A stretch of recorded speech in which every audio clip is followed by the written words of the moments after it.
কেন 24-এর গণ অভ্যুত্থানটা হয়েছে, 16 বছরে এমন কি কি ঘটনা ঘটেছে, কেন জনগণ ক্ষোভে ফেটে পড়েছে, এই বিষয়গুলো এখানে পর্যাপ্তভাবে আসে নাই।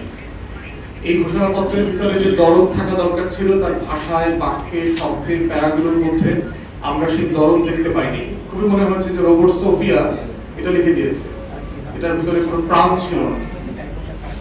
এবং আরেকটা গুরুত্বপূর্ণ বিষয় যেটা হচ্ছে ঘোষণাপত্রের বিষয়ে, সেটা হচ্ছে যে ঘোষণাপত্রের চরিত্র হচ্ছে যে আপনি যখন এটার বেস তৈরি করবেন, পরবর্তী আপনার স্বপ্নটা ওখানে বলবেন, আকাঙ্ক্ষাটা বলবেন, আমরা আসলে কি করতে যাচ্ছি। তো এই যে ঐক্যমত্য কমিশনে আমাদের সপ্তাহের পর সপ্তাহ আলোচনা হচ্ছে, সংস্কার কমিশনগুলো রিপোর্ট দিয়েছে, এই যে জুলাই সনদ নিয়ে কথা বলছি, সেটার সাথে এটাকে কোনোভাবে ট্যাগ করা হয়নি, কানেক্ট করা হয়নি যে এই স্বপ্নগুলোকে বাস্তবায়ন করবার জন্য আসলে আগামী সময়গুলোতে, বছরগুলোতে আমরা কি করছি, কি করব।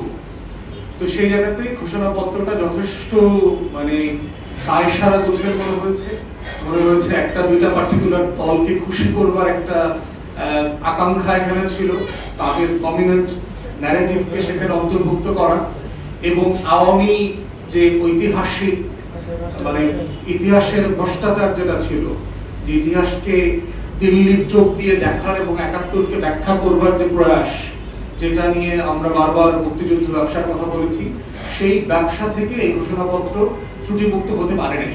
এটা আমাদের প্রত্যাশাকে, আমাদের স্বপ্নকে এবং দেশবাসীকে প্রচন্ড হতাশ করেছে।